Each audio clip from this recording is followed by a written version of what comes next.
Bonjour à tous, moi c'est Anaïs Frey, je représente le lycée hôtelier de Toulouse. Je viens à peine d'achever mon stage au Cénacle à Toulouse.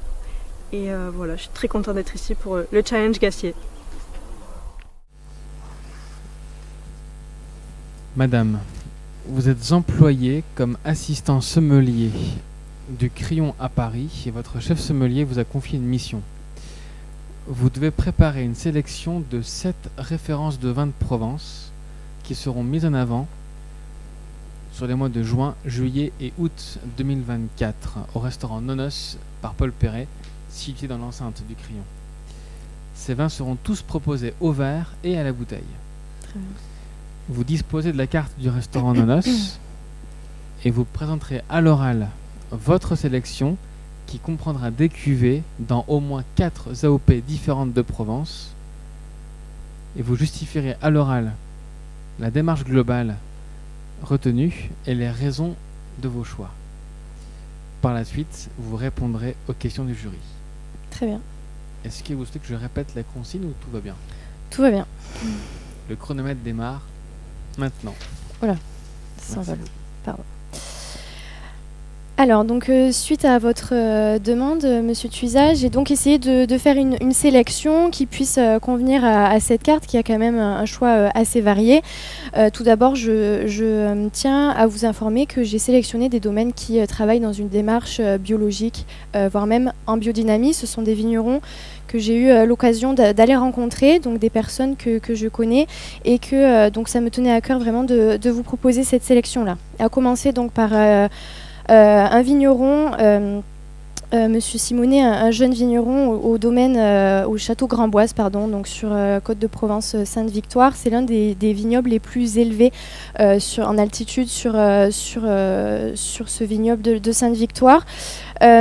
Ici, donc, la cuvée 1610, qui est une majorité de Vermentino, complétée avec un petit peu de sémillon. Donc, un terroir d'argilo-calcaire en altitude élevée qui va vraiment conférer ici une fraîcheur assez remarquable. Donc, un profil assez sur des vins avec un profil plutôt acide qui peuvent notamment très bien aller, je vois, avec cette proposition d'huître qu'il y a sur la carte, sur le millésime 2021. Ensuite, je vais continuer sur les blancs, toujours en appellation Côte de Provence, domaine Gavotti. Là, on est à Cabas, donc près de Brignoles, un petit peu plus sur les terres.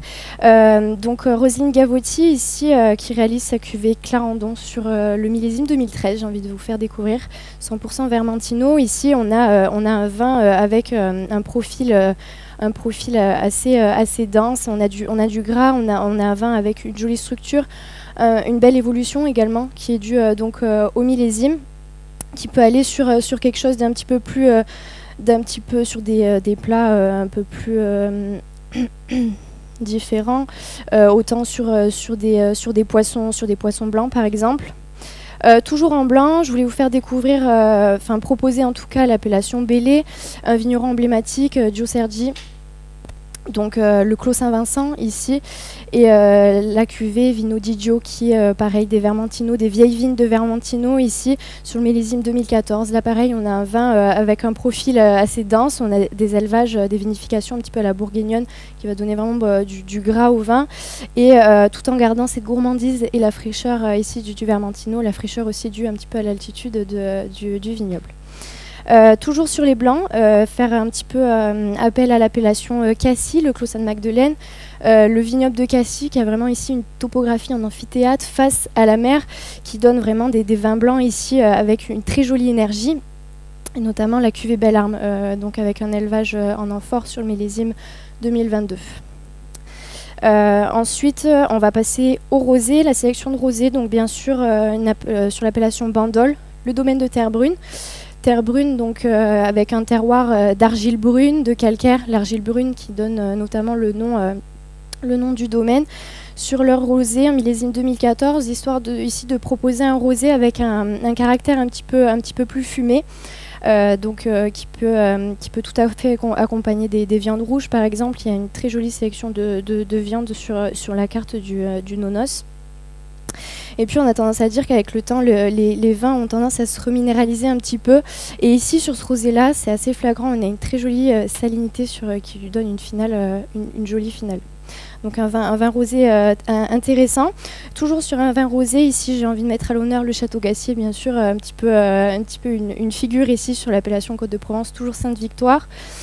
Sur leur cuvée, le Pas du Moine, avec un assemblage de Grenache Syrah, complété avec un petit peu de Cinsault et de Rolle sur le millésime 2023. Là, on a un rosé au profil beaucoup plus gourmand, exotique, quelque chose de très goulayant et qui peut être aussi intéressant à proposer à cette carte.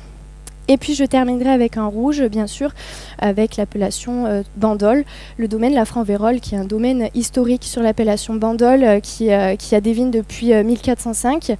Et là, leur cuvée Tradition, sur le millésime 2011, pareil, un vin rouge avec de jolies notes d'évolution, des tanins très soyeux, quelque chose de facile à boire, surtout pour une carte d'été. Voilà. J'ai fait une sélection donc de 3 vins blancs. 4 vins blancs, pardon, 2 vins rosés. On est en été, c'est bien sûr vers ce profil de vin qu'on va se tourner automatiquement. Puis un vin rouge, bien sûr, pour proposer un vin rouge à cette carte. Je vous en prie.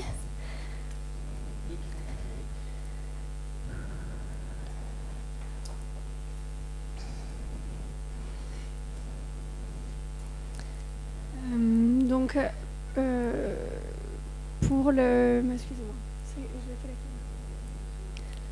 l'ai fait la D'accord. Combien de bouteilles achetez-vous pour l'opération des vins au verre? Et quel serait votre coefficient multiplicateur pour ces vins au verre? Combien de bouteilles pour les vins au verre pour 3 mois d'activité? Ça ferait, je pense, un nombre assez conséquent. Je partirais sur peut-être entre 60 et 100 bouteilles par référence. Tout dépend de bien sûr la consommation. Je partirai là-dessus, un coefficient de 4, au vu du standing, bien sûr, du restaurant, dans le cadre dans lequel on est. Je pratiquerai un coefficient de 4, 4,5 peut-être. Merci. Également, nous avons choisi la soupe VGE. Est-ce que vous pouvez nous parler un petit peu de ce plat et nous proposer également un accord mets et vin, s'il vous plaît? Oui, alors la soupe VGE, qui est bien sûr un plat emblématique, un plat à signature de notre très cher Paul Bocuse, avec donc quelque chose d'assez intense. On a beaucoup de truffes sur cette soupe VGE.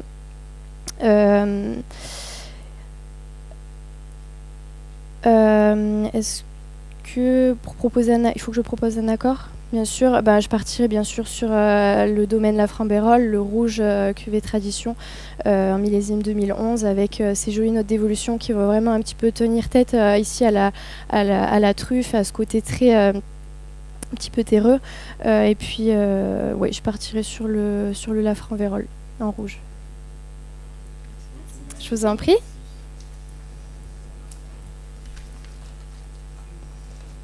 Merci. On change d'ambiance. Je vous demande de décrire l'accord mets et vin qui vous est proposé. Un seul vin, un seul mets, c'est à votre disposition. Vous justifiez si c'est un accord intéressant selon vous. À la fin de l'épreuve, vous devrez synthétiser votre réponse en anglais. Les verres et la bouteille sont là-bas. Très bien. C'est tout bon. C'est parti. Merci.